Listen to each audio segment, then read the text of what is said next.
Hi guys, this is FD for Sage5.tv once more back with another video, and today we are going to look at Kilt protocol network. Kilt, which is now moving to Polkadot. For transparency purposes, I do hold Kilt protocol. I do hold Kilt in my private portfolio. We haven't done a DYOR yet for our 2K to 100K challenge, but I believe the Kilt token is one of the tokens that is in our selection pool. So at some point, I do believe as well from one of the researchers helping us, they are working on Kilt protocol. I did touch base with them today, so soon we should have a DYOR risk evaluation on the Kilt protocol. But today we are not going to delve deep into what Kilt protocol is, but we are going to look at the reasons behind Kilt protocol choosing to switch from Kusama to Polkadot. So one of the most promising projects that is Kilt protocol and is based on Kusama is moving to Polkadot. If you follow the .sama ecosystem closely, you already know that I'm talking about, of course, Kilt protocol, because I've been bleating on about it right at the beginning of this video. Kilt protocol is a blockchain identity protocol for issuing self-sovereign, anonymous, verifiable credentials and decentralized identifiers, or DIDs, DIDs for plural. Kilt won the Kusama parachain slot, a Polkadot's Canary network, way back in 2021, and that was actually on the 5th of September last year, and is subsequently launched as a parachain the same month. Now it appears that Kilt protocol will not follow the current .sama trend where the parachains maintain a Canary parachain on the Kusama network for experimental purposes. Rather, it will instead switch the Kilt protocol parachain to Polkadot around mid-October time. It went for a parachain slot during auction 24 on Polkadot. There was no community loan auction. This time around is the project self-funded for its spot on Polkadot, raising and locking up 110,000 DOT coins. As with most parachain auction during this bear market, the success threshold is quite low, and under bull run conditions, some of these winning contributions won't even stand a chance. We know, because we were talking of millions. If someone is just scraping the lower millions, like close to 1 million, they will struggle to get a spot. But in this bear market, people are doing the bare minimum they can, and some projects are taking advantage of not allocating significant percentages to their community. Now, it's about building a community. So if you are not engaging with your community and giving them reasonable rewards, you might launch a project cheaply, but there won't be a community to talk about. That is something that these projects that are launching as parachains on Polkadot need to bear in mind. And we're back to Kilt protocol's move to Polkadot. In this video, we'll examine the reasons behind the decision to leave the Kusama network for the Polkadot network and the underlying benefits for such a move. Let's start with some of the reasons behind the move. During the last 11 months, many new functionalities were added to Kilt protocol, and the network has proven its efficiency and utility to tens of thousands of users. We'll share some of the benefits and products later in this video, so keep watching. Guys, what I'm sharing with you here today is not financial advice. If you require financial advice, of course, you know what to do. Go seek someone who's trained to give you financial advice. The information I'm sharing with you here today is just for informational as well as educational purposes. And also, guys, don't forget to click like and subscribe, as well as smash that notification bell. We want to keep growing the channel. If you are new, guys, thank you very much for stopping by, and whilst you are here watching our video, please click the like and subscribe button. If you are a returning user or viewer, thank you very much for your continued support.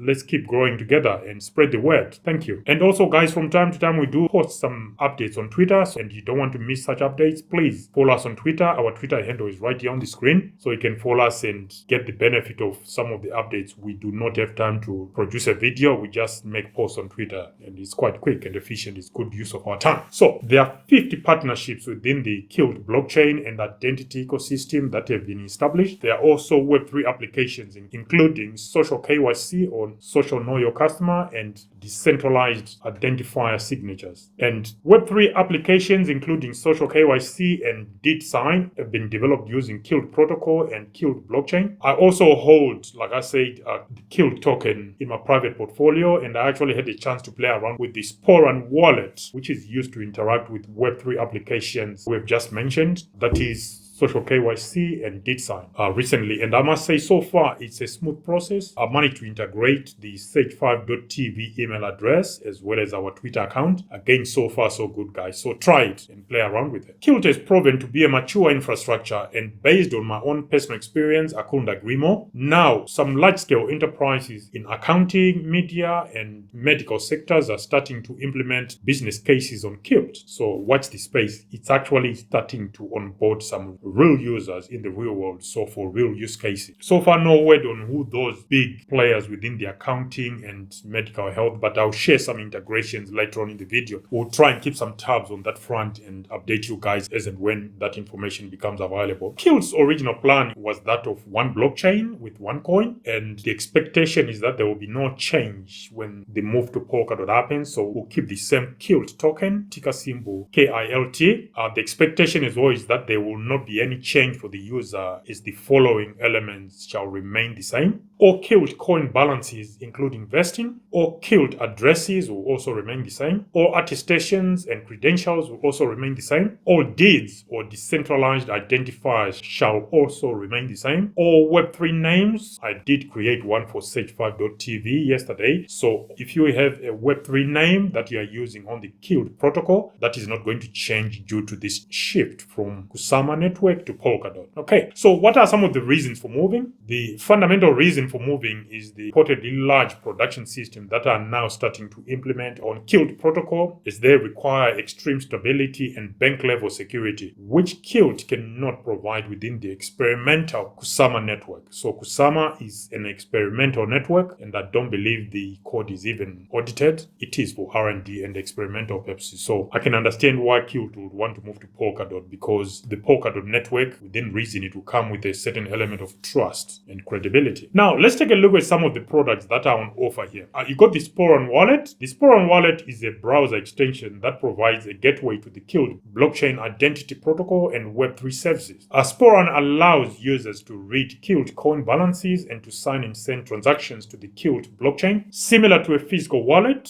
that stores personal credentials, Spore wallet also allows users to create and build a digital identity with a unique, easily readable Web3 name. We did create one for Sage5.tv. We'll share the name here. Our credentials may be generated via social Know Your Customer or social KYC or other compatible services and stored in Spore on the user's device, enabling anonymity and control over their data when presenting their information to online services. Credentials may also be made public via the Spore wallet, providing a way for digital service providers to provide contact details and more information, thereby increasing trust. Additionally, Spore wallet also allows users to sign digital documents in a private, decentralized way using DidSign, the digital signature built on Kilt. So what are some of Spore wallet's functionality? Well, you can create a digital identity using the Kilt blockchain. You can also display Kilt coin balances. You can sign and send transactions. You can create a decentralized identifier or DID, and anchor it on the Kilt blockchain. You can also add service endpoints to your DID profile. You can create your Web3 name and link it to your DID profile, or sign documents or any other data with your DID, decentralized identifier. You can also sign Kilt transactions created by Polkadot applications. You can also receive, store, manage, and present your digital credentials. Then you have the DidSign, or decentralized identifier signature. This provides a way to sign any digital file directly in your browser. The DidSign signature is uniquely linked to the person signing, as it is based around an industry standard decentralized identifier, or DID. So DID, or decentralized identifier, is actually an industry standard within the blockchain space. The DID,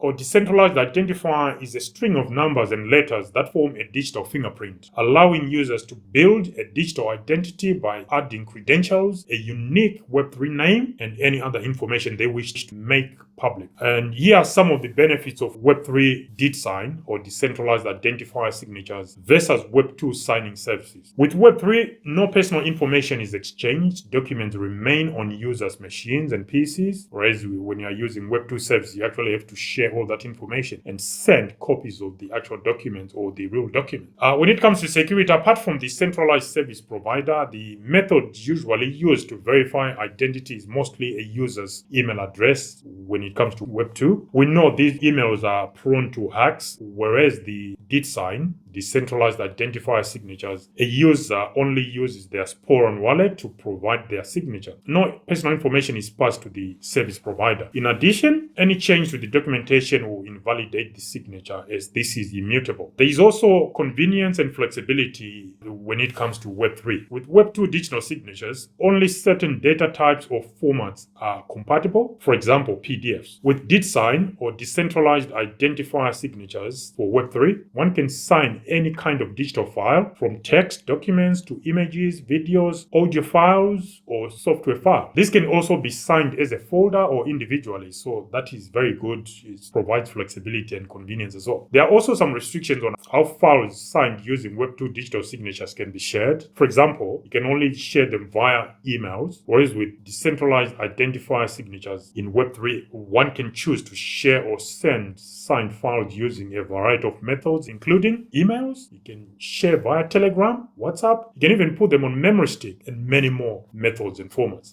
When it comes to cost efficiency, Web3 just nails it. With Web2, you require the initiator to pay for the services, whereas with Web3 and this DidSign or decentralized identifier signature, it is all free to use for both those signing and those performing the verification activities. Signing with DidSign requires the user to pay a one-off deposit and a small transaction fee for their on-chain decentralized identifier. Yeah, that's what it did. I think we logged something like 2 Kilt tokens, valued at approximately $1.20 at the time, and we'll get this back anyway, as and when we decide that we do not require the use of that DID or decentralized identifier. There are also plans to integrate fiat currencies in the future in order to speed up mass adoption. So I think that's a very strong feature. It's the fiat on ramp. It's a headache for most people who are within the crypto space. So if they can have a fiat on ramp, that would be great. Then we also have what is called trustless timestamps. These are timestamps that can give you an indication or a sign when the document was actually signed. With Web2, the timestamps are centralized, which can open up opportunities for fraud, whereas with DidSign or Web3 timestamps, where applicable, they are immutable and available publicly on the Kilt blockchain. The scope of decentralized identifier signatures in Web3 is quite broad